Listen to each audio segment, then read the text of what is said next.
Hello and welcome to Make Explore Art. Now today I'm going to show you how you can change your ordinary 18 to 55mm digital SLR lens into a macro lens in a few easy steps. For this experiment I'll use a tripod and then I'll disconnect my lens from the main body of the camera. Now turn your lens around so it's facing the wrong way. This is now your new macro lens. Make sure that the lens itself is on a manual auto mode, and the mode that I'm using on the camera is Smart Intelligent Auto.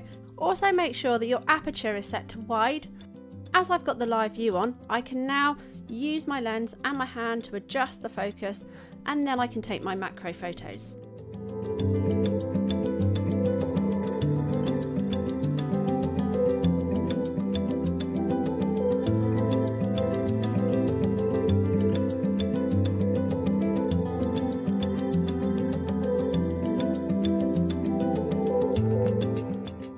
I hope you've enjoyed experimenting with macro photography. Thank you for watching and subscribe to Make Explore Art for more tips, tricks and tutorials, and see you next time.